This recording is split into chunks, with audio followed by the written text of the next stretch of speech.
There are places in this world that hold memories like water holds light, gently, completely, with a shimmer that changes as you move closer. The old garden on Sycamore Lane was such a place, though nobody had truly known it for years. It sat behind a weathered fence, beneath the spreading arms of oak trees that had stood since before the town had a name, waiting patiently for someone to remember what it meant to be still. Sarah had driven past this house 100 times without really seeing it. That's how it is sometimes, isn't it? The things that will matter most to us hide in plain sight, waiting for the moment when we're finally ready to notice them. She'd been living in the city for 15 years, her days measured in meetings and emails, her nights filled with the ambient hum of traffic and the blue glow of screens. Sleep had become something she chased rather than something that found her, and she'd almost forgotten what it felt like to be truly, deeply at rest. The letter from her great-aunt's attorney had come on a Tuesday. These things always seem to happen on Tuesdays, don't they? Days that feel neither here nor there, suspended between the optimism of a week's beginning and the relief of its end. The letter was written on thick cream paper, the kind that whispered of another era, and it informed her that Aunt Margaret, whom she'd met perhaps 3 times in her childhood, had left her a house. Not just any house, but the old Whitmore place on Sycamore Lane, complete with its gardens and grounds, and a request that Sarah might consider, if she was willing, to tend to it as her aunt had done for 60 years. Sarah remembered Aunt Margaret only in fragments, the way we remember most people from childhood. A laugh like wind chimes, hands that always smelled of lavender and earth, a way of moving that seemed to have all the time in the world. She'd seemed ancient to young Sarah, though looking back now, Margaret couldn't have been more than 50 when they'd last met. It's funny how age looks different, depending on which side of it you're standing on. The drive from the city took 3 hours, but it felt longer, as if the road were gently unwinding the tension she carried in her shoulders. The highway gave way to smaller roads, and those gave way to tree-lined streets, where the houses sat farther apart, each one surrounded by enough land to breathe. By the time Sarah pulled up to the house on Sycamore Lane, the late afternoon sun was slanting through the oak trees, painting everything in shades of honey and amber. The house itself was smaller than she'd remembered. Funny how that works. A craftsman-style cottage with a deep front porch and windows that reflected the sky. The paint was faded but not peeling, weathered in the way of things that have been loved and tended even as they age. But it was the garden that stopped her breath in her throat. Even from the driveway, she could see it stretching behind the house, a tapestry of green upon green upon green, punctuated with colors she couldn't quite name from this distance. The fence that surrounded it was white picket, softened by time, and climbing roses that had clearly decided the boundary between garden and fence was merely a suggestion. There was a gate, slightly ajar, as if it had been left open just for her. Sarah found herself walking toward it before she'd made any conscious decision to do so. Her city shoes, practical black, suited for concrete, crunched softly on the gravel path. Everything here seemed softer somehow, the edges rounded by time and care. She could hear birds she didn't recognize, and beneath that, a sound like water moving slowly, peacefully, somewhere out of sight. The gate creaked as she pushed it wider, not the tortured shriek of neglect, but the gentle complaint of hinges that had been opening and closing this same way for decades, a sound that had its own rhythm, its own rightness. And then she was inside, and the world changed. Have you ever stepped into a place and felt it welcome you? Not with words or fanfare, but with a quality in the air itself, a sense of coming home, even if you've never been there before. That's what Sarah felt as she walked deeper into Aunt Margaret's garden. The noise of the road behind her didn't disappear exactly, but it receded, the way the ocean pulls back from the shore, leaving a space of quiet in between. The main path was brick, old brick that had settled into gentle curves over the years, and it wound between beds of flowers and herbs that seemed to flow into one another without clear boundaries. There were roses, yes, but also lavender. Of course, there was lavender, and plants she'd have to learn the names of. Some were blooming in shades of purple and blue. Others held tight green buds that promised beauty to come. Everything was dappled with the light that filtered through the oak trees overhead, creating patterns that moved and breathed with the slight breeze. Sarah followed the path without thinking, her breath slowing to match the pace of this place. Around a gentle bend, the path opened into a small clearing where a fountain stood. That was the water sound she'd heard. It was simple, just 3 tiers of weathered stone, but the water that moved over it caught the light and played with it, sending tiny rainbows dancing across the surface of the small pool at its base.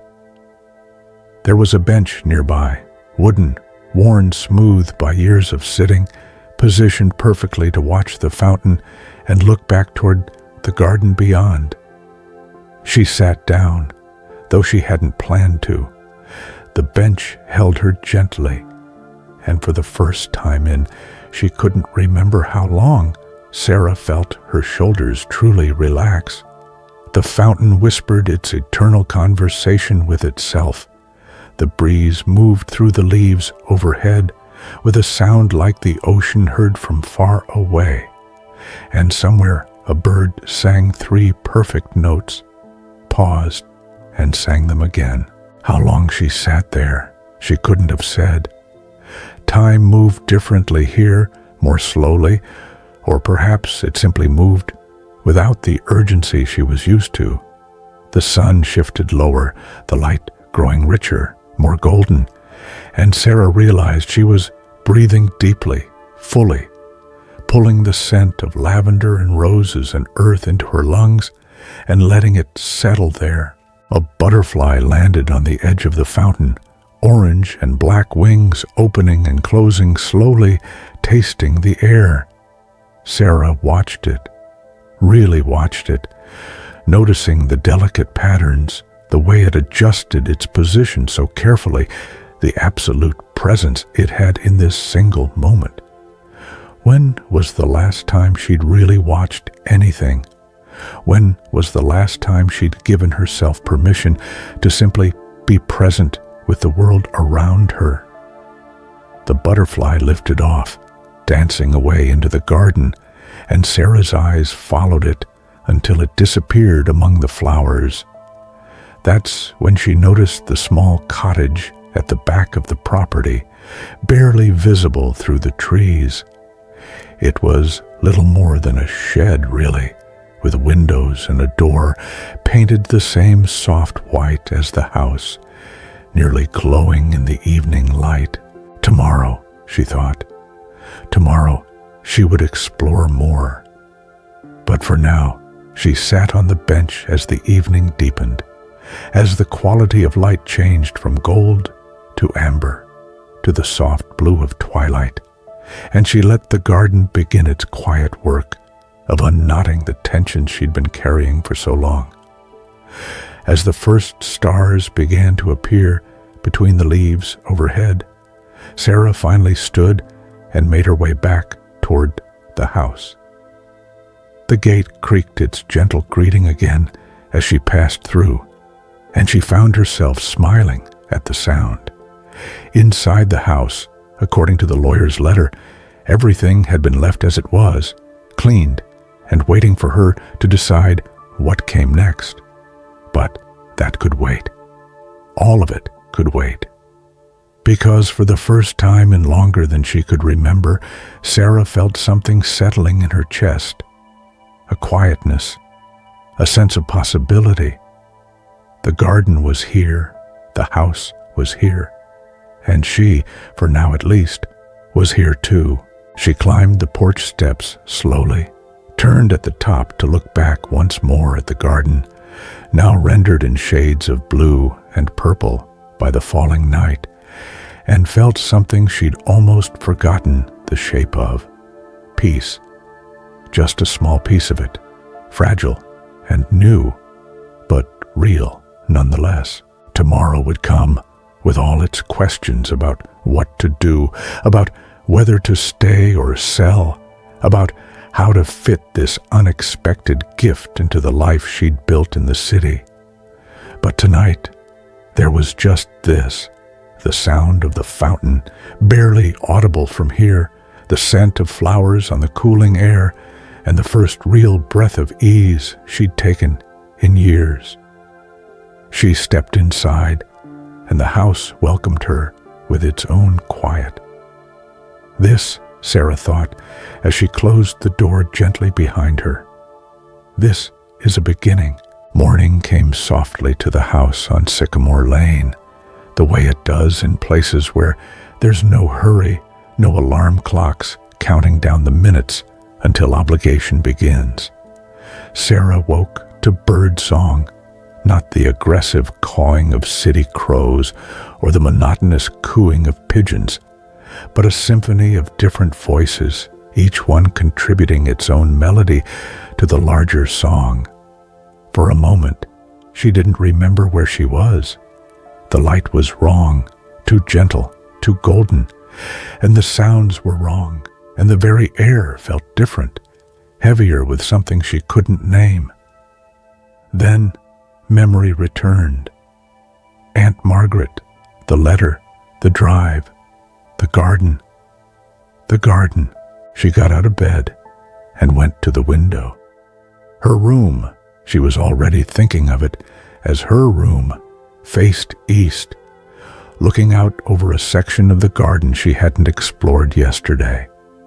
The morning sun was just beginning to touch the tops of the oak trees, and everything below was still held in that particular quality of light that exists only in the hour after dawn, when the world is reminding itself how to be colorful again. There was a garden bench out there, different from the one by the fountain, positioned beneath an arbor heavy with wisteria not yet in bloom. Sarah could imagine sitting there with a cup of coffee, with nothing to do but watch the garden wake up fully. When was the last time she'd had a morning like that? Had she ever? The house, she'd discovered last night, was exactly what one might expect from someone who'd spent 60 years living gently with the world. The furniture was old but well cared for, comfortable rather than fashionable. There were books everywhere, on shelves, stacked on tables, tucked into unexpected corners, and the titles suggested a mind that had ranged widely. Gardening manuals next to poetry collections, field guides to birds beside novels whose spines were cracked from repeated reading. In the kitchen, Sarah found coffee in the freezer. Aunt Margaret had thought of that, and a French press on the counter. As the water heated, she explored the cabinets, finding them stocked with the essentials, all arranged with a care that spoke of habits built over decades. There was a particular drawer just for tea towels, another for strings and twine, and the sorts of useful small things that accumulate in a well-lived life. The coffee, when she pressed it, was rich and dark, and she poured it into a mug she found in the cabinet. Handmade pottery, glazed in shades of blue and green that reminded her of the ocean. She added a splash of milk from the small carton the lawyer's office had thoughtfully stocked in the refrigerator, and then she was ready. The back door opened onto a small patio, brick like the garden paths, with a round table and 2 chairs. But Sarah passed these by, drawn back to the garden proper, to the gate that had welcomed her yesterday, to the paths that called her deeper. This morning, she went a different way, following a smaller path that branched off from the main walk. It led her between tall stands of what she thought might be ornamental grasses, their seed heads catching the early light, and past beds where herbs grew in fragrant profusion, rosemary and thyme and sage, their scents released by her passing. She found a vegetable garden, raised beds arranged in a neat rectangle, already planted with early spring crops. Someone, probably the neighbor who'd been helping tend things, had been keeping it up. Young lettuce plants formed green rosettes, and she could see the feathery tops of carrots beginning to emerge. There were tomato cages waiting empty, and a small greenhouse at the edge, its glass panels clouded with age, but unbroken. Sarah sipped her coffee and kept walking. The garden was larger than it had seemed yesterday, or perhaps it was just that there were so many small spaces within it, each one with its own character. She found a shade garden where hostas were just beginning to unfurl their leaves, and ferns created a backdrop of green lace. She found a rock garden where small alpine plants clung to their miniature peaks, and a bed devoted entirely to plants with silver foliage that caught the morning light like captured moonlight. And everywhere there was the sense of care, of attention, of someone who had known each plant intimately and placed it with intention. This wasn't a garden that had been designed all at once and then left to its own devices. This was a garden that had been grown into over years and decades, a conversation between the gardener and the land that had never really ended. Sarah found herself at the small cottage she'd seen last night, the one tucked among the trees at the back of the property. Up close, she could see it was sturdier than it had appeared, built with the same care as everything else here. The door was unlocked. Of course it was. And when she pushed it open, she found herself in a space that made her catch her breath. It was a garden room, a potting shed elevated to something more. There was a long workbench beneath the windows, its surface worn smooth by use, with terracotta pots of various sizes stacked beneath. Tools hung from pegs on the wall, their handles polished by Aunt Margaret's hands, each one in its place. There were shelves of seeds, carefully labeled in a handwriting Sarah was beginning to recognize, organized by season and type. There were gardening journals, years of them, stacked neatly, their covers faded, but their spines intact. But what caught her eye was the chair in the corner, a comfortable reading chair with a small table beside it, and on that table, a letter. It was in an envelope, and on the envelope, in that same careful hand, was written simply, "For Sarah." She sat down in the chair. It embraced her like an old friend, and set her coffee mug on the table. For a moment, she just held the envelope, feeling its weight, the reality of it. Then, carefully, she opened it. The letter was several pages long, and it began, "My dear Sarah, if you're reading this, then you've found your way to the garden, and I am so very glad." Sarah read slowly, savoring each word. Aunt Margaret wrote the way she'd seemed to live, thoughtfully, with attention to the small details, with a warmth that transcended the years and circumstances that had kept them apart. She wrote about the garden, about how it had saved her when her husband died young, how tending it had taught her to tend her own grief, to let it grow and bloom, and eventually settle into something she could live with. She wrote about the rhythm of seasons, about how there was comfort in the reliable return of things. The first crocus in spring, the last aster in fall, the way the garden slept in winter and woke again when the time was right. She wrote about patience, about the slow unfolding of growth, about how you couldn't rush a seed or force a bloom. You could only provide the right conditions and then wait, trusting in the process. "I leave this to you, Sarah," she wrote near the end, "not as a burden, but as an invitation. You don't have to keep it. You don't have to stay.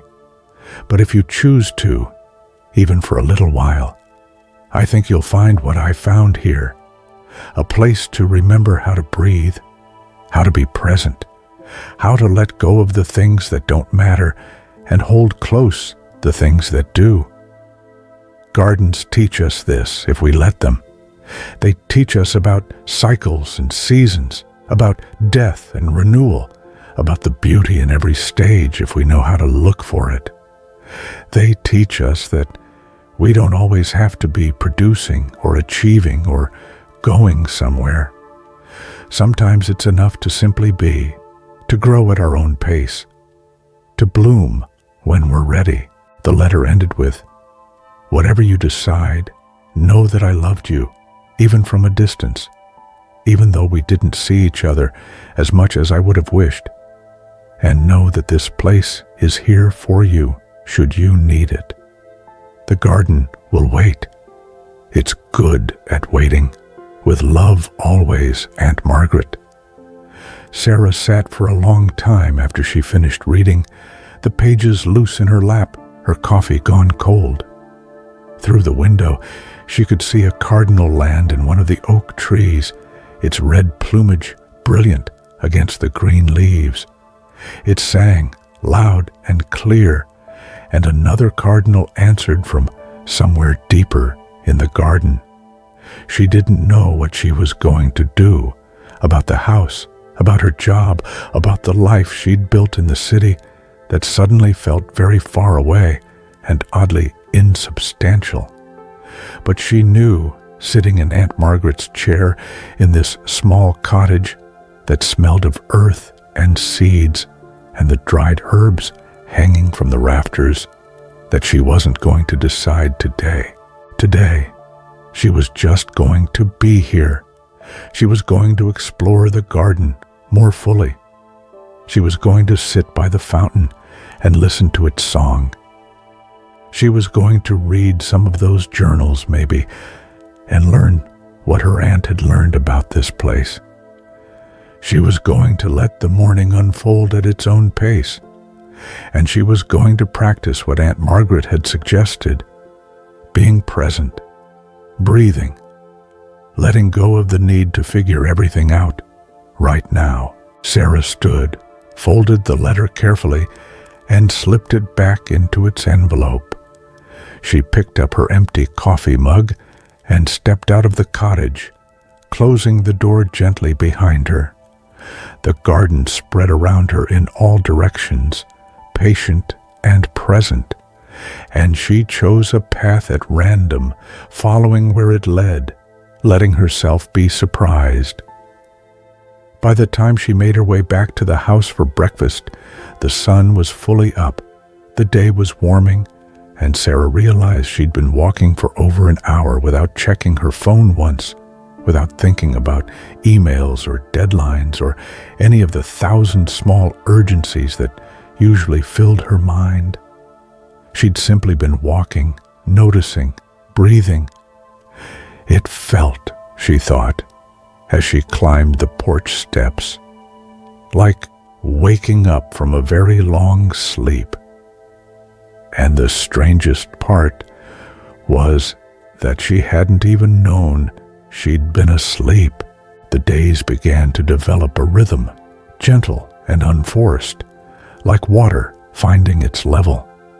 Sarah woke with the light, made her coffee, and walked the garden while the dew was still on the grass. She'd bring Aunt Margaret's journals with her, settling on various benches scattered throughout the property, and she'd read about what had been planted, where, and when, and why. Margaret's handwriting was neat and clear, her observations detailed, but never clinical. "The wild geranium is blooming today," one entry read, "that soft pink that reminds me of ballet slippers I had as a girl. The bees are grateful for it. I watched one work the flowers for 10 full minutes this morning, methodical and thorough, not missing a single bloom. There's something reassuring about watching a bee work. They know their purpose so completely." Another entry from a different year. "Lost the old clematis on the arbor. It finally gave out after 15 years. I'm sad, but that's the nature of things, isn't it? Nothing lasts forever, and perhaps nothing should. I've ordered a new one, a different variety, deep purple. I'll train it the same way, and in a few years, it will be just as beautiful. Different, but beautiful. That's the lesson I keep learning and forgetting and learning again. Different can be just as good, sometimes better, if you let it be." Sarah found herself copying passages into a notebook she'd found in the house, wanting to hold on to these thoughts, these observations. She was learning not just about the garden, but about how to see the garden, how to notice the small changes day by day, the way a bud would swell, the way leaves would unfurl, the gradual progression from green to bloom to seed. There was so much she didn't know. She could identify roses and lavender, and she knew a tomato plant when she saw one. But beyond that, she was lost. So she began teaching herself, using Aunt Margaret's journals as a guide and the well-worn field guides she found on the shelves. She'd walk out to a plant, try to match it to a picture in the book, learn its name, both common and Latin, and then read about it, about where it came from, what it needed, what role it played in the ecosystem of the garden. The Solomon seal, with its arching stems and white bell flowers, the bleeding heart, aptly named, pink and heart-shaped blooms dangling like tiny treasures, the astilbe with its feathery plumes of pink and white, the hosta and varieties she was learning to distinguish, patriot with its white-edged leaves, sum and substance, massive and chartreuse, June with its blue-green and gold variegation. Learning their names felt important, like being introduced to neighbors she'd be living among. It changed how she saw them. They were no longer just the pink one or that plant over there, but individuals, each with their own story, their own preferences and personalities.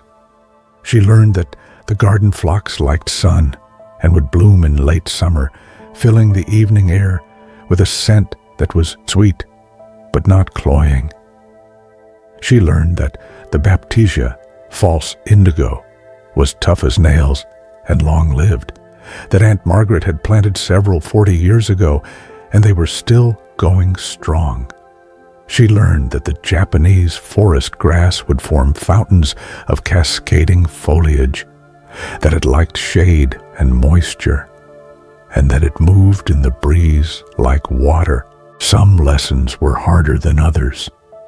Sarah found herself standing over a patch of what the journal said was bee balm, trying to match the early foliage to the picture in the book, squinting at the description, feeling like a student taking a test she hadn't adequately prepared for. But then she'd crush a leaf between her fingers and smell the sharp, minty scent, and the book would say, aromatic foliage, and she'd feel a small thrill of accomplishment. She was learning, slowly, haltingly, but learning nonetheless. The vegetable garden intimidated her at first. It seemed so productive, so purposeful, so unlike the ornamental beds where beauty was the point, and forgiveness seemed more freely available. But the journal had instructions, and Sarah found herself following them almost as a meditation. Thin the carrots when they're 2 inches tall. Side dress the tomatoes with compost when they begin to set fruit. Succession plant the lettuce every 2 weeks for continuous harvest. She'd never gardened before, never had space in her apartment, never had time even if she'd had space.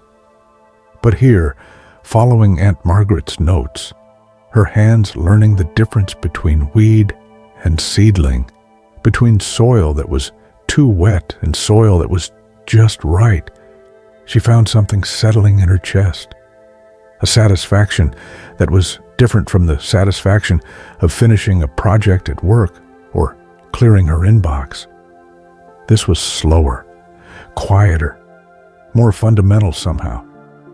There was a neighbor, too, who appeared one morning while Sarah was puzzling over the asparagus bed. His name was Thomas, and he was perhaps 70, with the weathered face of someone who'd spent most of his life outside. He'd known Aunt Margaret, had helped with the heavier garden work these last few years as she aged, and he'd been the one keeping things going in the months since she'd passed. "She talked about you sometimes," Thomas said, leaning on the fence between their properties. "Said you were busy in the city, making your way. She was proud of you." Sarah felt a lump in her throat at that. "I should have visited more." "Maybe," Thomas said, not unkindly, "but you're here now. That would have mattered to her." He showed her how to tell when the lettuce was ready to harvest, how to cut it so it would grow back for a second harvest. He showed her where Margaret had kept the good pruning shears, how to sharpen them, how to make clean cuts that wouldn't damage the plants. He told her stories about Margaret, about her generosity, about how she'd always have plants to share with neighbors, how she'd known everyone's favorite flowers and would show up with bouquets at exactly the right moments. She had a gift, Thomas said, not just for growing things, but for knowing what people needed. Sometimes that was flowers. Sometimes it was just sitting with someone, letting them talk or not talk, whatever they needed. This garden, he gestured around them. It was her way of caring for the world. Every plant, every bloom, it was all part of that. Sarah thought about that as she continued her daily explorations, as she learned more names, more habits, more of the complex web of relationships that made the garden function, the way the hostas provided shade for the smaller woodland plants, the way the tall flowers blocked wind for the more delicate ones, the way certain plants would attract beneficial insects that would then protect other plants from pests. Nothing existed in isolation here. Everything was connected, each element supporting the others in ways both obvious and subtle. And perhaps, Sarah thought as she sat on the bench by the fountain at the end of another day, perhaps that was the larger lesson. not just about gardens, but about everything. We don't exist in isolation either. We're all part of larger systems, larger connections, whether we recognize them or not. The city had made it easy to forget that, to feel separate and autonomous, to believe that she was entirely self-sufficient. But here, learning the names of plants and the ways they depended on each other, she was remembering something she must have always known, but had forgotten. That connection is not weakness. That interdependence is the natural state of things. That there's strength in being part of something larger than yourself. As the sun set and the garden began its evening transformation, Sarah made her way back to the house. She had dirt under her fingernails for the first time she could remember, and her back ached pleasantly from bending and kneeling, and she was tired in a way that felt clean and honest. Her body tired from use rather than from tension. She made simple dinner, pasta with herbs from the garden, a salad of the lettuce she'd harvested that morning, and ate it on the patio, watching the light fade from the sky.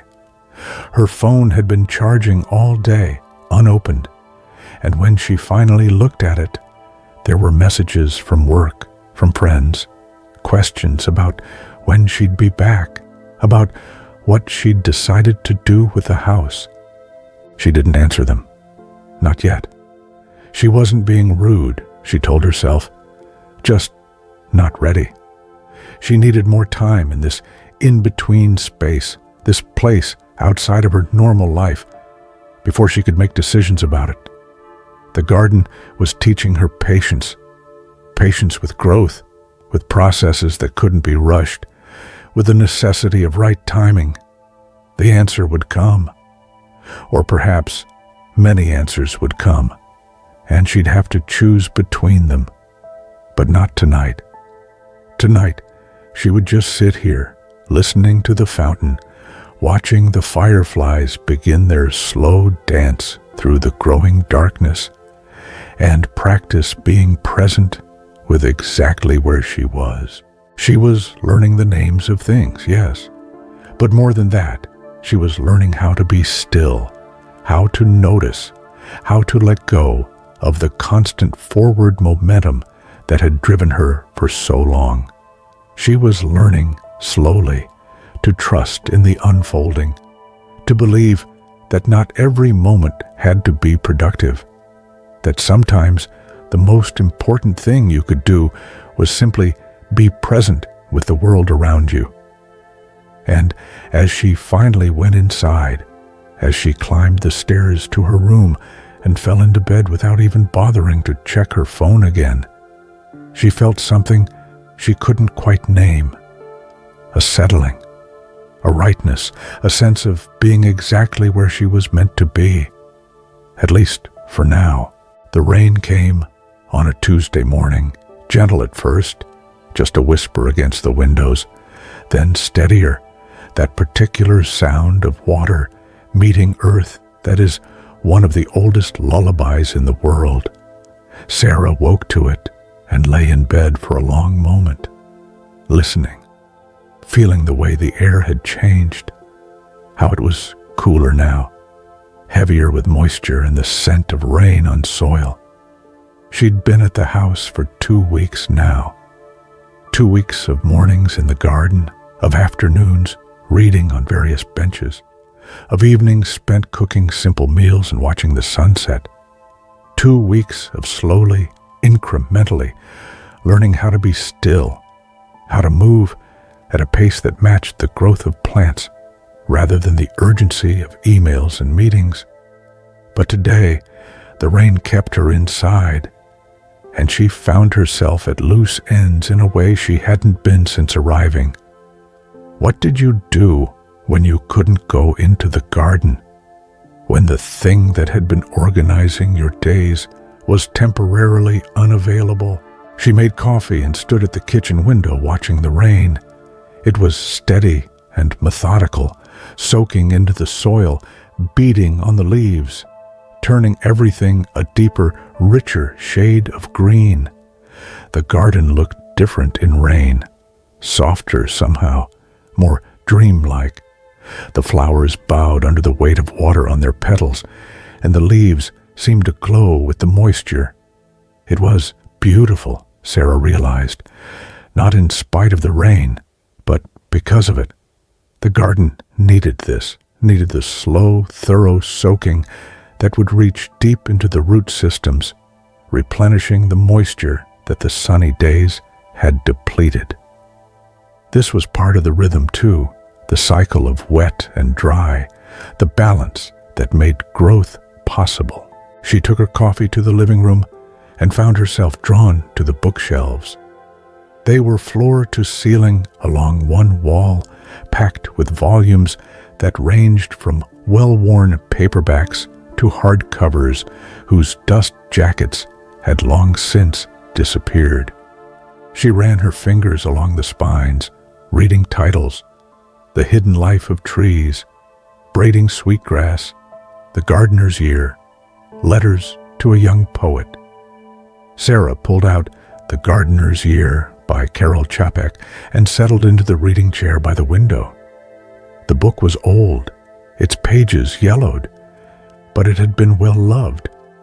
She could tell by the way it fell open naturally to certain pages, by the occasional underlining in pencil, by the sense that this book had been returned to often.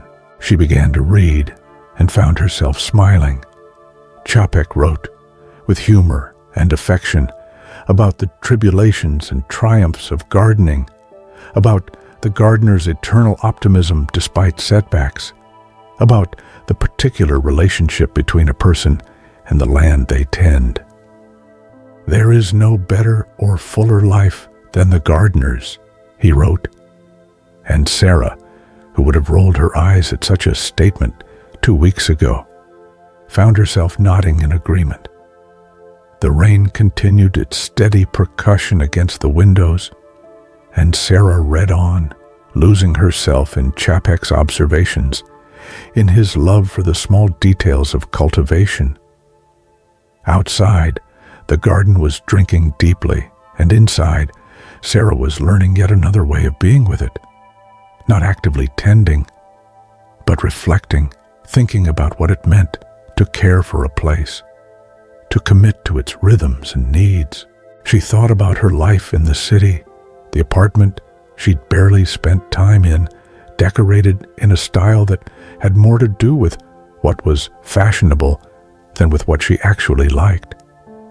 She thought about her job, the long hours, the constant pressure to do more, produce more, be more.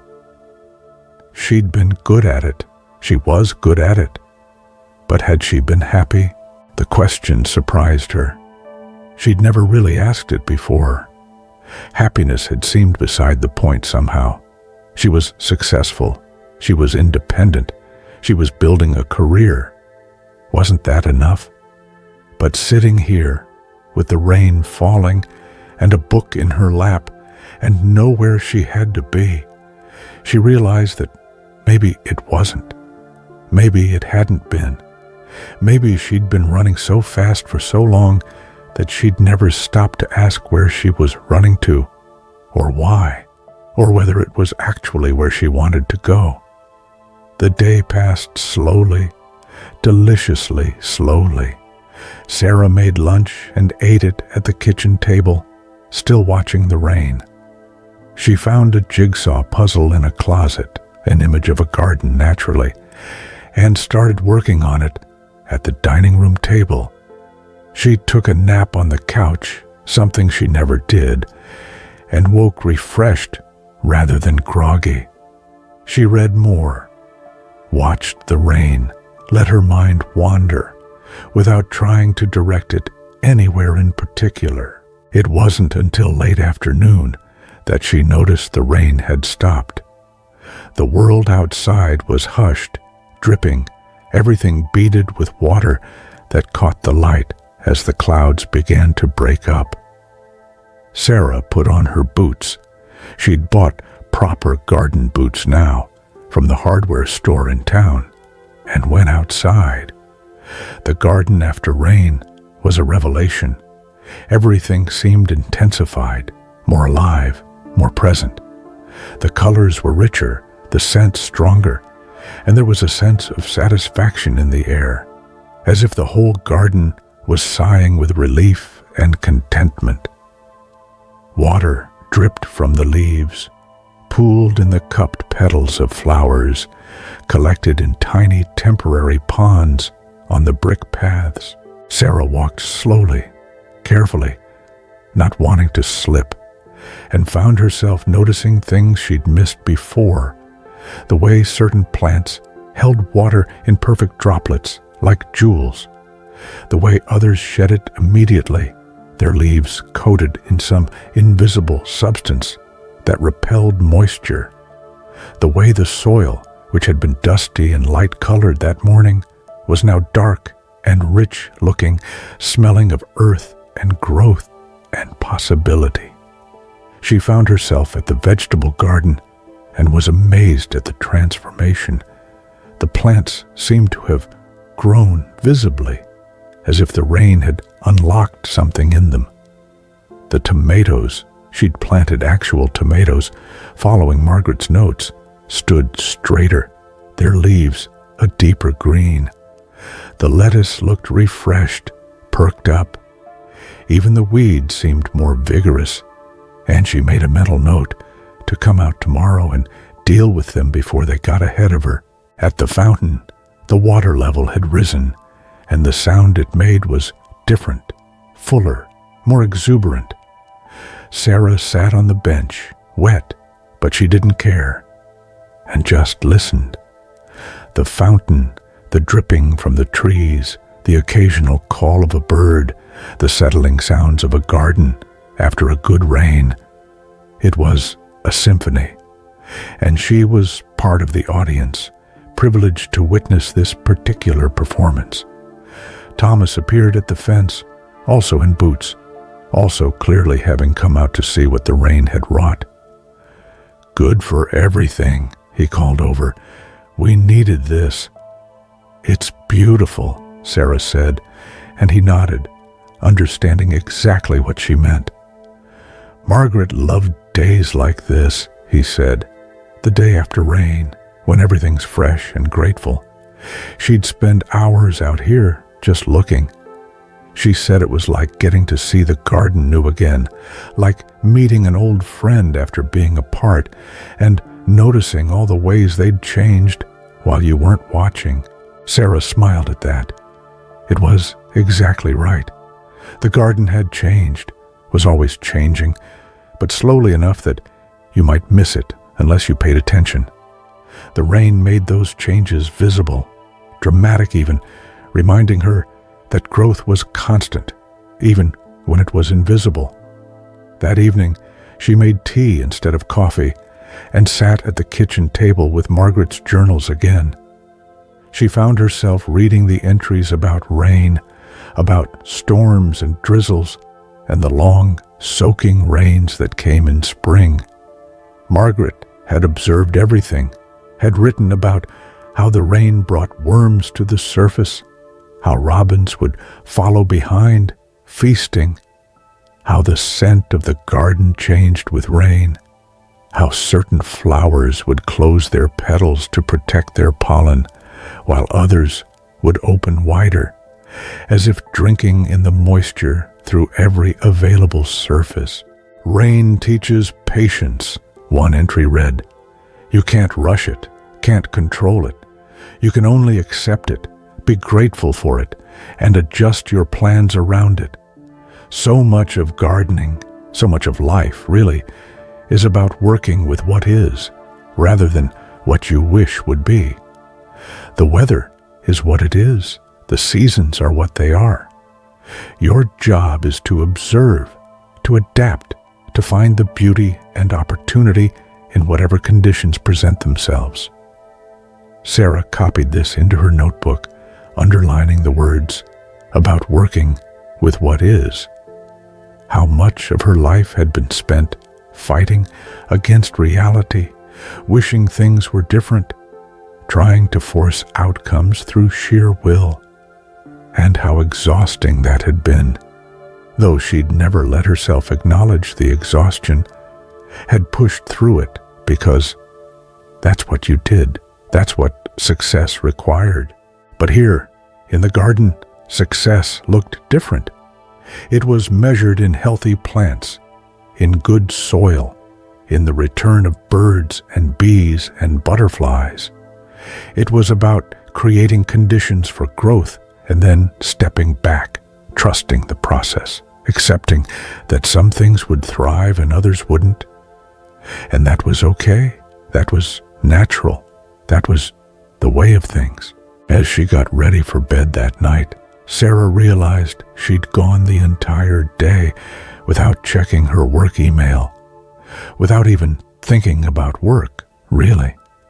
The rain had created a bubble around her, a space where the only thing that mattered was the sound of water on leaves, the smell of wet earth, the feeling of being held by a place that asked nothing of her except presence. She fell asleep to the sound of water still dripping from the eaves, a gentle, irregular rhythm that was somehow more soothing than silence. And she dreamed of gardens growing in the rain, of flowers opening their faces to the sky, of roots reaching deep into dark, rich soil, finding what they needed to flourish. If rain taught patience, weeding taught discernment. Sarah learned this over the following days as she took seriously the task of maintaining what Margaret had created. At first, she couldn't tell weed from wanted plant. They were all just green, all growing, all seemingly belonging exactly where they were. But Thomas came over one morning and gave her a tutorial, showing her the difference between the emerging shoots of daylilies and the similar-looking blades of grass that would choke them out if left unchecked. He showed her how to spot chickweed, how to recognize the serrated leaves of dandelions before they bloomed, how to identify the spreading runners of creeping Charlie. "The trick," he said, pulling up a handful of grass from around a cluster of hostas, "is to get them when they're young.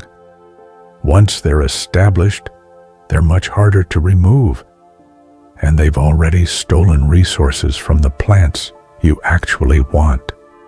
Sarah knelt beside him, learning to feel the difference in resistance, how weeds often pulled up easily when the soil was moist, roots and all, while the established plants held firm. She learned to work slowly, carefully, to pay attention to what she was removing, to look twice before pulling anything out. Weeding, she discovered, was meditative. It required presence, attention, a certain quality of focus that was both intense and relaxed. You couldn't rush it or multitask. You had to be there, fully there, with your hands in the soil and your mind on the task, distinguishing wanted from unwanted, making space for what you'd chosen to cultivate. She started with small sections, not wanting to overwhelm herself, one garden bed at a time, working methodically, learning as she went. Some days, she'd spend an hour weeding and feel like she'd barely made a dent. Other days, she'd look up after what felt like minutes to find she'd been at it for 3 hours and had cleared an impressive area. There was satisfaction in it, the immediate visible result of the work. A weedy bed transformed into a clean one, the wanted plants suddenly able to breathe, to spread, to be seen. Sarah found herself understanding why Margaret had spent so many hours doing this, why the journals were full of references to weeding sessions, to the pleasure of keeping things tended, of maintaining the vision of what the garden could be. But there were complications too. Sarah pulled up something she thought was a weed, only to have Thomas gently tell her it was a self-seeded columbine, a volunteer plant that Margaret would have been delighted to find. She felt terrible, but Thomas just shrugged. "Part of the learning," he said. "Besides, there are hundreds of others. You didn't ruin anything." That helped, the permission to make mistakes, to learn through doing, rather than having to know everything before she started. In the city, in her work, mistakes had felt catastrophic, something to be avoided at all costs. But here, they were just part of the process, opportunities to learn, adjust, do better next time. She developed a routine: morning coffee in the garden, checking on everything, noticing changes. Then an hour or two of weeding, working through the beds systematically.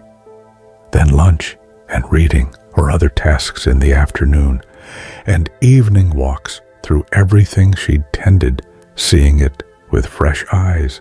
Her hands changed. She'd always kept her nails neat, manicured, appropriate for the office.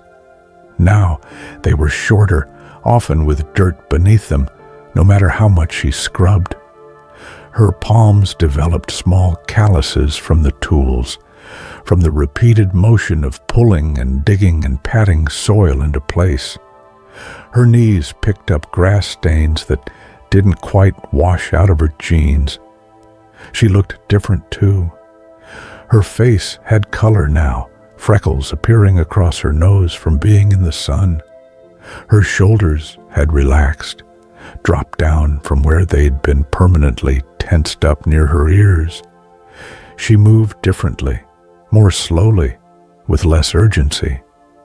When she caught sight of herself in the mirror, she sometimes did a double take, not quite recognizing this person who looked rested, present, content.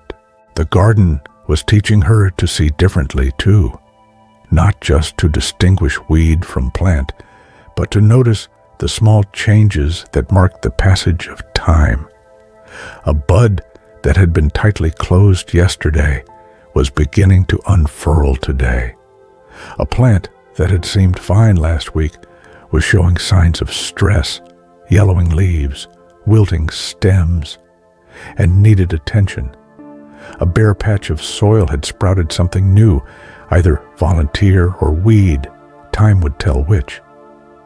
She was learning to read the garden the way you might learn to read a face, understanding what each expression meant, what each change signaled. Too much water looked different from too little. Nutrient deficiency had its own signs. Pest damage was distinct from disease. The garden was communicating with her constantly, and she was finally learning the language. One afternoon, as she worked through the bed of daylilies, weeding around their emerging stalks, feeling the warmth of the sun on her back, Sarah had a sudden memory of her mother's hands in dirt. She'd forgotten this, or perhaps never really noticed it at the time. But her mother had gardened. Nothing as extensive as this, just a few containers on their apartment balcony, but she'd tended them with care, had grown tomatoes and herbs and a few flowers. Sarah had thought it was silly at the time, remembered rolling her eyes when her mother would fuss over whether the basil needed water or the tomatoes needed steaks. What was the point when you could just buy these things at the store? Why spend time and effort growing something you could purchase for a couple of dollars? Now, with her own hands in the soil, she understood. It wasn't about the end product, or not only about that. It was about the process, the daily attention, the relationship you developed with living things when you cared for them. It was about being part of something connected to the cycle of growth and bloom and seed and rest. She wished she could tell her mother this, could apologize for her teenage dismissiveness. But her mother had passed years ago, before Sarah had learned to appreciate what she'd been trying to teach, not through words, but through example, through the simple act of tending things with care. The sun was lowering by the time Sarah finished the daylily bed. She sat back on her heels, surveying her work, feeling the pleasant ache in her back and knees that came from good physical labor. The bed looked clean, tended, ready for the daylilies to put on their show in a few weeks when they bloomed. Thomas waved from his yard, and Sarah waved back. They'd developed an easy friendship, these daily encounters over the fence. He'd share tips, she'd ask questions, and sometimes they'd just stand there companionably, both looking at their respective gardens, content in the shared understanding of what it meant to care for a place. "You're getting the hang of it," Thomas called over. Margaret would be pleased. Sarah felt warmth spread through her chest at that. She was getting the hang of it. She was learning to see what needed attention, to provide care without overdoing it, to work with the garden rather than trying to impose her will on it. She was learning patience and discernment and the satisfaction that comes from tending something beyond yourself. As she went inside to wash up for dinner, she felt that now familiar sense of rightness, of being where she was meant to be. The question of what to do about her job, about her apartment, about her real life still waited, but it felt less urgent now. Or perhaps it was that the answer was becoming clearer, though she wasn't quite ready to name it yet. She made dinner, stir-fry with bok choy from the garden, and ate it slowly, tasting every bite, grateful for the food and the hands that had grown it, and the day that had unfolded exactly as it needed to. Outside the window, the garden was settling into evening, the light going golden and then amber, and Sarah sat watching it, content to simply be present with the beauty of it, with the peace of it, with the life of it that she was now a part of. There was an hour each day, Sarah discovered, that was more perfect than all the others. It came in the late afternoon, that time when the light begins its slow transformation from brightness to gold, when the heat of the day has passed but the coolness of evening hasn't yet arrived. Thomas called it the quiet hour, though it wasn't actually silent. Birds sang, insects hummed, the fountain continued its eternal conversation. But there was a quality to this time, a settling, a sense of the garden taking a collective breath and simply being. Sarah had taken to timing her day around this hour, making sure her tasks were done so she could fully inhabit it without distraction. She'd pour herself a glass of iced tea, sun tea, made in a jar on the patio, the way Margaret's note suggested, and she'd choose a spot in the garden and simply sit. Sometimes she'd bring a book, but more often she'd leave it unopened on her lap, her attention drawn instead to the theater of the garden itself. There was always something to watch if you had eyes to see it. A bee methodically working its way through a stand of salvia, drunk on nectar and purpose. A butterfly resting on a warm stone, wings opening and closing slowly, as if breathing. A rabbit venturing out from the edge of the woods, nose twitching, deciding whether it was safe to enter the garden proper. Sarah had been alarmed the first time she saw the rabbit. Wasn't she supposed to chase it away, protect the vegetables? But Thomas had laughed when she mentioned it. Margaret believed in sharing, he'd said. She'd leave the outer edges a bit wild, let the rabbits have those, They rarely bothered what was in the protected beds. Besides, she liked seeing them. Said a garden without wildlife wasn't really alive. So Sarah let the rabbit be, watched it nibble on clover at the garden's edge, and found herself grateful for its presence. It was right what Margaret had believed. The garden wasn't just about the plants, but about the whole ecosystem, the birds and bees and butterflies, the worms in the soil and the fungi on the roots, the complex invisible web of relationships that made everything flourish. During the quiet hour, Sarah practiced what she'd been learning about presence, not thinking about what needed to be done tomorrow or what she'd accomplished today, not planning or analyzing or figuring anything out, just being here in this moment, noticing what was happening right now, the way the light caught in the leaves of the Japanese maple, making them glow like stained glass, the sound of a distant lawnmower reminding her that the world outside continued even as this pocket of peace existed within it. The scent of the roses stronger now in the cooling air, sweet and complex. The feel of the bench beneath her, solid and sun-warmed, holding her safely.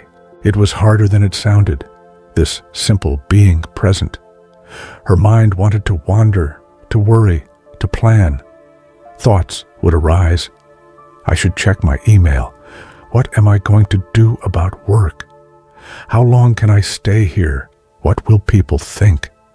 But she'd learned to notice these thoughts without engaging with them, to let them pass like clouds across the sky of her awareness and return her attention to the present moment. The garden helped. It was so alive, so constantly moving and changing, that there was always something to anchor her attention. The way a leaf moved in a breeze she couldn't yet feel on her skin. The sudden arrival of a hummingbird at the bee balm, there and gone in a heartbeat. The slow, deliberate progress of a ladybug across a rose leaf. Sarah had read somewhere that this was meditation, this practice of returning again and again to the present moment. She'd tried it before in the city, downloading apps and trying to sit still for 10 minutes, feeling frustrated and restless and like she was doing it wrong. But here, with the garden as her teacher, it came more naturally. She wasn't trying to empty her mind or achieve some special state. She was just practicing attention, practicing presence, practicing being fully where she was. One evening, during the quiet hour, as Sarah sat beneath the wisteria arbor, now in full bloom, dripping with purple clusters that perfumed the air, she had a realization that made her go very still. She was happy. Not the bright, excitable happiness of achieving something, or buying something, or going somewhere exciting. This was different, deeper, quieter. A contentment that came from being at peace with where she was, from feeling aligned with the rhythm of her days, from living in a way that felt right for her. When was the last time she'd felt this way? Had she ever? Her life in the city had been full of activity, full of achievement, full of noise and movement and stimulation. But had it been fulfilling? Had she been happy? Or had she been too busy to notice whether she was happy or not? The wisteria perfume drifted around her, and a breeze moved through the garden, making the grasses sway and the flower heads nod. Sarah closed her eyes and just breathed, pulling the scented air deep into her lungs, feeling her body relax into the bench, into this moment, into this life she was temporarily inhabiting. Thomas found her there as the light was beginning to fade toward twilight. "You look peaceful," he observed, settling onto the other end of the bench without asking, as had become his habit. "I feel peaceful," Sarah said. "Is that strange?" "Not at all. This place has a way of doing that. Margaret used to say the garden wasn't just something she tended. It tended her right back, kept her sane, kept her grounded, reminded her what mattered." They sat in comfortable silence for a while, watching the light change, listening to the evening sounds begin, crickets tuning up, frogs calling from the small pond at the garden's edge that Sarah had only recently discovered. "I haven't checked my work email in 3 days, Sarah said finally, surprising herself by saying it out loud. "How does that feel?" "Terrifying, liberating, both at once." Thomas nodded. "That sounds about right. Change always does feel like both things at once, scary and freeing. The question is, which feeling is stronger?" Sarah considered this. The terror was definitely there. What if they'd needed her? What if something had gone wrong? What if they decided they didn't need her at all? But underneath that, stronger than that, was something else. Relief. A sense of rightness. The knowledge that she'd been holding herself in a pattern that didn't fit anymore, if it ever had, and that stepping out of it, even temporarily, was allowing her to remember who she actually was beneath all the doing and achieving and performing. "The freedom," she said, "the freedom is stronger." "Then you have your answer," Thomas said simply. "Answer to what?" "Whatever question you're asking yourself about all this." He gestured at the garden, at the house, at the life that was unfolding here. Sarah felt something shift in her chest, like a door opening, like fresh air flowing into a room that had been closed too long. She did have her answer, didn't she? Or the beginning of one anyway. She couldn't go back to the life she'd been living, not the way she'd been living it. Something fundamental had changed in these weeks among the flowers and the quiet hours, and there was no unchanged it, no going back to not knowing what she now knew about herself. The details would have to be figured out. When was she going back? Or was she? What would she do about her job, about her apartment, about all the practical matters of a life? But the fundamental question had been answered. She belonged here, at least for now. She belonged to this rhythm, this pace, this way of being that the garden had taught her. As if sensing her thoughts, Thomas stood, stretched, looked down at her with a gentle smile. "Margaret left you more than a house and garden, you know. She left you a choice, a chance to choose differently than you had been. Whether you take it or not, well, that's up to you, but it's there if you want it." He left then, disappearing through the gate that connected their properties, and Sarah sat alone as the quiet hour gave way to twilight, as the garden prepared itself for night. She thought about choices, about the life she'd built without ever really choosing it consciously, just following the expected path, doing what seemed like the next right step without asking whether it was right for her. And she thought about Margaret, who had lived here for 60 years, who had tended this garden and let it tend her, who had found her purpose and her peace in this practice of attention and care, who had left it all to Sarah, not as a burden, but as a gift, an invitation to discover what she might discover about herself if she gave herself the space and time to listen. The fireflies were beginning their slow dance through the gathering darkness when Sarah finally stood and made her way back to the house. She moved slowly, reluctant to leave the garden even as she knew it would be here tomorrow, patient and waiting, ready to teach her more about presence, about patience, about the quiet joy of tending something beyond yourself. Inside, she made dinner, ate it mindfully, tasting each bite. Then she did something she'd been avoiding. She opened her laptop, logged into her email, and began composing a message to her boss. Not quitting, not yet. She wasn't quite ready for that. But requesting an extended leave, a few months to deal with the estate, to figure things out, to take the time she needed to make conscious choices about her life going forward. Her hands shook slightly as she typed, but underneath the nervousness was certainty. This was right. This was necessary.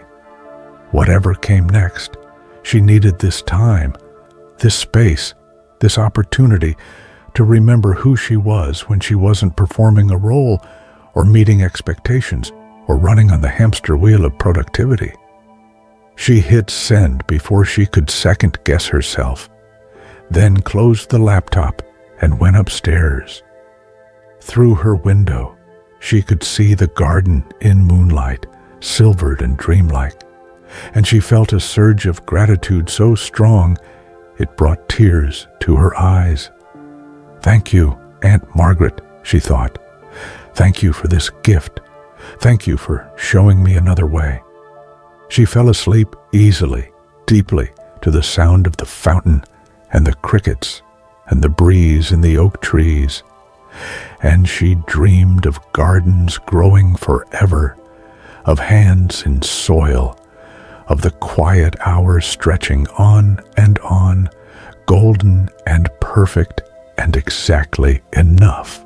3 weeks became 4, and 4 became 6, and the garden transformed around Sarah in ways both subtle and dramatic.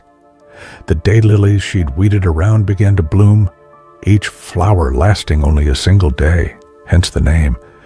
But the plants produced so many buds that the show went on, a succession of butter yellow and deep orange and soft pink blooms that opened in the morning and closed by evening, teaching their own lesson about impermanence and renewal.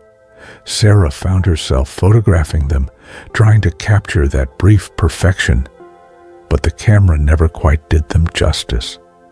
The way the light came through the petals, making them translucent, the way the stamens curved just so, heavy with pollen, the way bees would visit, their legs becoming dusty with yellow as they worked. These were things you had to be present for, things that couldn't be captured and saved, but only experienced in the moment of their happening. She'd received a reply to her email. Her request for extended leave had been approved, though there had been questions, concern, a reminder that her position couldn't be held indefinitely. Sarah had read the message and felt a strange flatness, a lack of the anxiety she would have expected. It was as if that life, that job, that version of herself already belonged to the past, even though technically she was just on leave, even though she could return if she chose to. But would she choose to? The question hung in the air, like the scent of the roses, sweet and persistent, impossible to ignore. The garden kept teaching. The roses taught her about the necessity of pruning, of cutting away what was dead or diseased so that new growth could flourish. She'd been afraid at first. What if she cut the wrong thing, damaged something irreparably?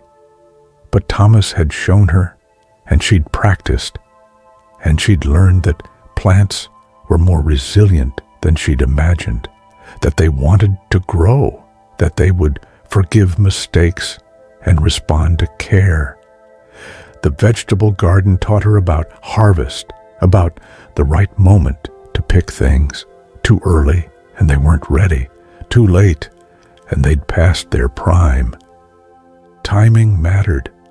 Attention mattered. You couldn't just set things in motion and walk away. You had to stay present, keep watching, respond to what was happening. She'd harvested her first tomato, small, misshapen, but perfectly ripe, and had eaten it, standing right there in the garden, still warm from the sun, juice running down her chin. It had tasted like summer and sunshine and care made tangible. And she'd understood in that moment why people gardened, why they endured the bugs and the weather and the uncertainty. For moments like this, when you got to taste the fruit of your literal labor, when you got to experience the direct connection between effort and reward. The herbs taught her about generosity, how the more you cut basil, the more it grew, how picking encouraged branching, how plants wanted to be useful, wanted to fulfill their purpose. She'd started cooking more adventurously, letting the garden dictate the menu, using what was ready, what was abundant, what wanted to be harvested. She'd invited Thomas for dinner one evening, a simple meal of pasta with basil pesto made from the garden's basil, salad from the garden's lettuce, bread from the bakery in town.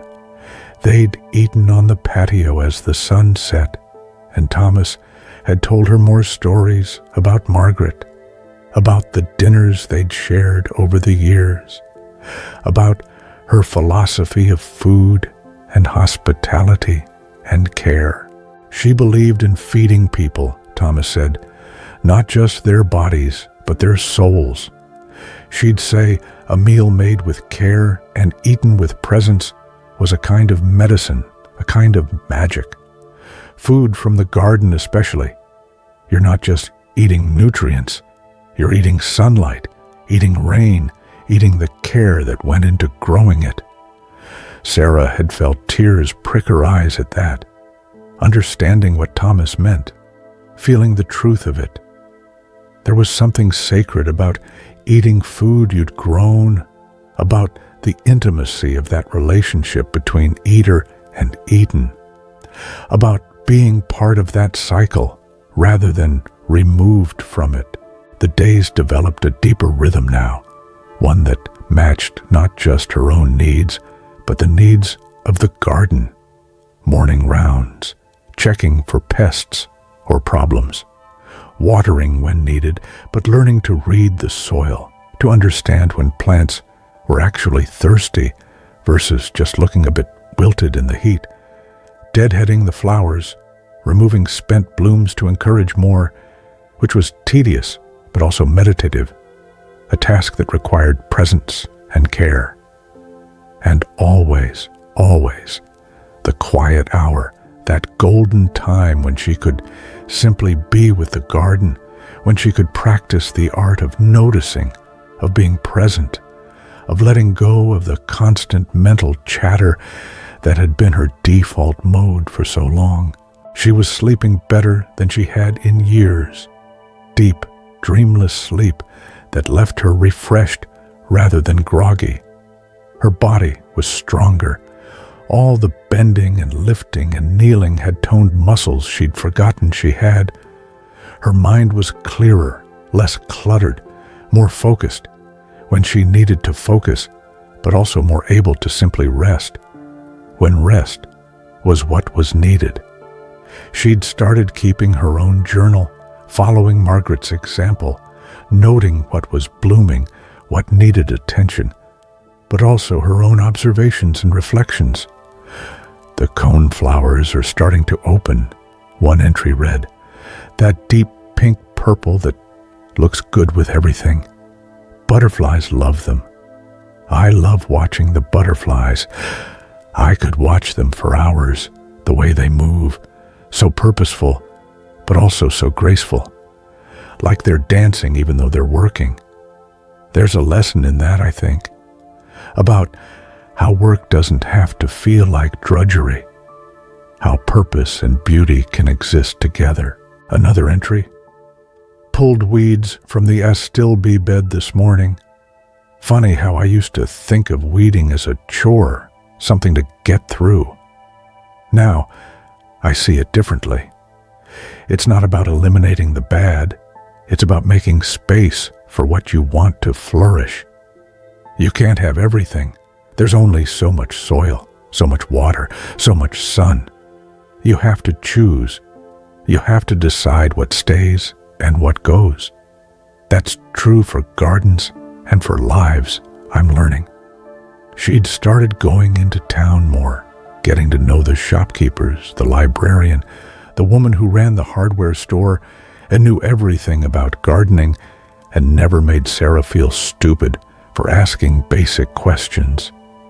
The town itself was small, quiet, the kind of place where people still waved to each other on the street, where the post office knew everyone's name, where time moved at a pace that allowed for actual conversation rather than just transactional exchanges. It was so different from the city, where anonymity was the default, where you could live next to someone for years and never learn their name. Here, people wanted to know her, wanted to hear about the garden, shared their own stories of Margaret, welcomed her not as a stranger, but as someone who belonged, someone who was carrying on something important. One afternoon, at the farmer's market, she'd started going every Saturday, buying what she couldn't grow herself. An older woman approached her. "You're Margaret's niece," she said, not a question. "I heard you were staying at the house." "Great niece, actually," Sarah said. "Did you know her?" "Oh, honey, everyone knew Margaret. She was—" The woman paused, searching for words. "She was a force for good in this town. Quiet about it, but constant. Always had flowers to share, always knew when someone needed help. When my husband died, she showed up every single day for a month with soup and flowers and just presence. She'd sit with me, wouldn't try to fix anything or say anything profound, just be there. That garden of hers, it was like her heart made visible. All that beauty, all that care." Sarah felt her throat tighten. "I'm trying to keep it going. The garden, I'm learning." "Of course you are," the woman said, patting Sarah's arm. "It's in your blood, whether you knew it or not. Margaret used to say gardening chose you as much as you chose it. Sounds like it chose you." The conversation stayed with Sarah as she drove home, the car full of fresh vegetables and flowers, the afternoon sun slanting through the windshield. In your blood, chosen by it. She'd never thought of gardening that way, had never thought of anything that way, really, as something that might choose her rather than the other way around. But it felt true. She hadn't come here planning to stay, planning to learn all this, planning to change her life. But something had called to her, something in the garden, in the quiet, in the rhythm of tending and watching and being present. That evening, after the quiet hour, Sarah did something she'd been thinking about for days. She called her landlord in the city and gave notice on her apartment. Her hands shook as she made the call, but her voice was steady. She was doing this. She was choosing this. Whatever came next, it would be from here, from this place, from this new life she was growing into, like a plant growing toward light. She didn't call work yet. She wasn't ready for that conversation. But she knew, deep in the part of herself, that the garden had been quietly awakening, that she wouldn't be going back. Not to that job, not to that life, not to that version of herself who had been so busy achieving that she'd forgotten to actually live. As night fell and the fireflies began their dance, Sarah sat on the porch steps and let herself feel all of it. The fear, the excitement, the grief for what she was leaving behind, the joy for what she was choosing instead. The garden whispered around her, alive with evening sounds, and she breathed it all in, held it all gently, let it all be exactly what it was. She was staying, she was home, and tomorrow the garden would wake again, and she would be there to greet it, and the life she was building, slow and careful and rooted in presence, would continue to grow. The morning came softly, as mornings had begun to do, without alarm or urgency, just the natural progression of dark to light, the world reminding itself how to be visible again. Sarah woke and lay still for a moment, listening to the birds, feeling the quality of the air, cooler today, a hint that the weather was shifting, reminding her that everything moved in cycles, that change was constant even when it came slowly. She'd been at the house for 8 weeks now, 2 months of learning the garden, learning herself, learning what it meant to live at a pace that honored rather than denied the body's need for rest, the mind's need for quiet, the soul's need for beauty and connection and meaning. Her apartment in the city was already in her past. She'd arranged for friends to pack up her things, had sold most of the furniture, had kept only what mattered, what had meaning, what would fit into this new life she was building. It would all arrive next week, though she couldn't imagine where she'd put it. The house was already full, already complete, already home in a way her apartment had never been. She'd also resigned from her job. That conversation had been harder than she'd expected, not because she doubted her decision, but because she was letting go of an identity she'd worn for so long it had felt like skin. Without the job, without the title, without the constant motion of meetings and deadlines and projects, who was she? The garden had answered that question, slowly, gently, without words. She was someone who could be still, someone who could notice the small perfections of a dewdrop on a petal, someone who could wait for things to unfold in their own time, someone who could find meaning, not in achievement, but in attention, not in productivity, but in presence. Thomas had been delighted when she told him she was staying. Margaret would be so pleased, he'd said. And then, more carefully, "Are you pleased? Is this what you want?" "I think so," Sarah had said. "No, I know so. It's terrifying, but it's right. I can feel how right it is." "That's all that matters then," Thomas had said. "Right is right, even when it's scary, especially when it's scary." She'd been thinking about that, about right and scary existing together, about how growth always required some element of fear, because growth meant stepping into the unknown. The seed didn't know what it would become when it started to sprout. The bud didn't know exactly what flower it would unfold into. There was always uncertainty, always vulnerability, always the risk that things might not work out as hoped. But there was also faith, not religious faith necessarily, but faith in the process, faith that if you created the right conditions and tended things with care and patience, growth would happen. Not on your timeline necessarily, not in the exact form you'd imagined, but growth nonetheless. Life, pushing toward life, the way it always had, the way it always would. Sarah made her coffee and walked out into the garden, following a path that had become so familiar she could walk it in the dark. The fountain was already singing its morning song, and the birds were arguing over territory in the oak trees, and the smell of the roses hung heavy in the air. Everything was exactly as it had been yesterday, and entirely new at the same time. That paradox that the garden held effortlessly, being both constant and ever-changing. She'd been learning about perennials, about plants that came back year after year, dying down in winter and returning in spring, the same but also new, always growing, always changing, never static.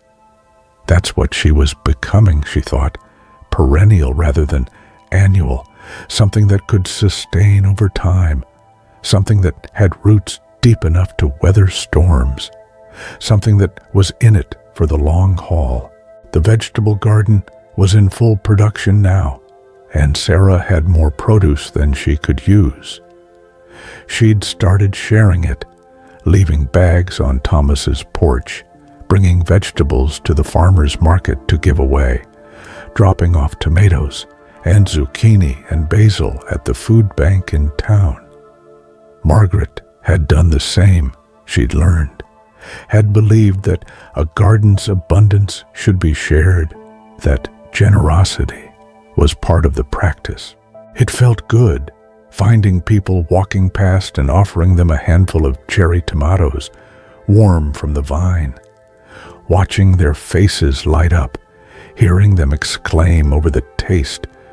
Real tomatoes, garden tomatoes, tasting like tomatoes used to taste before everything became about shipping and storing and making things last beyond their natural season. She'd started thinking about next year's garden, about what she might add or change, about the bare spots that could be filled, the combinations of plants that might look beautiful together. There was a whole section near the back that got good sun and could maybe become an extended vegetable area. She could build more raised beds, plant more varieties, maybe add some fruit, strawberries perhaps, or blueberries if she could figure out how to keep the birds from eating them all. Planning ahead felt different than it used to. In her old life, planning had been about control, about trying to manage every variable, about reducing uncertainty. Now, it was about dreaming, about possibility, about working with the garden to co-create something beautiful. She made plans knowing they would change, knowing the garden would have its own ideas, knowing that weather and pests and unexpected circumstances would require flexibility and adaptation. She was learning to hold things lightly, to make commitments without rigidity, to have intentions without attachment to specific outcomes. The garden was an excellent teacher of this. You could plan to plant tomatoes and have them get blight, plan to grow lettuce and have it bolt in unexpected heat, plan to save a plant and have it die anyway. You could do everything right and still have things go wrong, or do everything wrong and have things turn out beautifully. There was skill involved, yes, and knowledge mattered. But there was also mystery, forces beyond your control, the simple reality that you were working with life, and life had its own agenda. Thomas brought over a box of garden stakes one morning, handmade ones he'd been working on over the winter. Margaret had me make these every year, he explained, for the tomatoes, the peas, anything that needs support. I kept making them this year out of habit, and then I thought, well, Sarah will need them. Sarah was touched by the gesture, by the care implied in it. Thomas had been making these stakes, one after another, sanding them smooth, carving notches at the top for tying string, not knowing whether she'd stay, whether she'd continue the garden, whether his work would be needed. He'd been making them on faith, on hope, on the assumption that someone would carry forward what Margaret had started. "Thank you," she said, taking the box, feeling its weight. "I'll put them to good use." "I know you will," Thomas said. You're good at this, Sarah, better than you think. You have Margaret's touch, that combination of care and patience and willingness to let things be what they are. That's rarer than you might think. After he left, Sarah stood holding the box of steaks, feeling their smooth wood under her fingers, thinking about inheritance and continuity and the ways we carry forward what we've been given.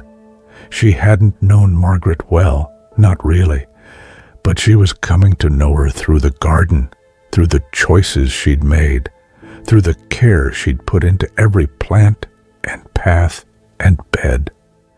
And in learning Margaret, she was learning herself, discovering capacities she hadn't known she had, finding satisfaction she hadn't known to look for. That afternoon, during the quiet hour, Sarah sat beneath the wisteria arbor with her journal and wrote, "I understand now what Aunt Margaret meant about the garden tending you back.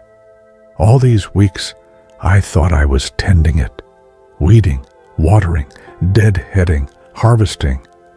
And I was, but it was also tending me, teaching me patience, teaching me presence, teaching me to slow down, to notice, to care about things beyond myself. Every day I go out thinking I'm giving to the garden, and every day I come back in having received more than I gave. That's the mystery of it, I think. That's the gift. I don't know what comes next. I don't know how I'll support myself, what work I'll do, how I'll build a life here that's sustainable practically and not just emotionally. But I know I'll figure it out. I know the garden will keep teaching me, and I'll keep learning. And slowly, at the pace that's right for me, the life I'm meant to live will emerge, the way a plant emerges from soil, reaching toward light, finding its form, becoming itself. I'm not the person who arrived here 8 weeks ago. That Sarah was exhausted, anxious, disconnected from herself and from the world. This Sarah, the one I'm becoming, is slower, quieter, more present. I'm learning to work with my hands, to trust in processes that can't be rushed, to find joy in small daily acts of care. I'm learning that enough is enough, that more isn't always better, that sometimes the best thing you can do is simply be where you are and tend what's in front of you with as much love as you can manage. Thank you, Aunt Margaret, for this gift. Thank you for seeing something in me that I couldn't see in myself. Thank you for this place, these plants, this practice of presence. I'll try to be worthy of it. I'll try to carry forward what you started, and maybe someday I'll pass it on to someone else who needs it the way I needed it, who's looking for a way back to themselves, who's forgotten how to be still. The garden will be here, patient, waiting, ready to tend whoever tends it. Sarah closed the journal and sat quietly, watching the light change, watching a butterfly dance from flower to flower, watching the world be exactly what it was, imperfect, beautiful, constantly changing, constantly renewing itself, constantly offering the opportunity to begin again. And she thought, yes, this is my life now. This is my work. Not grand, not ambitious, not impressive by the world's standards, but true, real, enough. The quiet hours stretched on, golden and perfect, and Sarah let herself be held by it, let herself rest in the embrace of the garden, grateful beyond words for this unexpected gift, this second chance, this opportunity to grow at her own pace toward the light.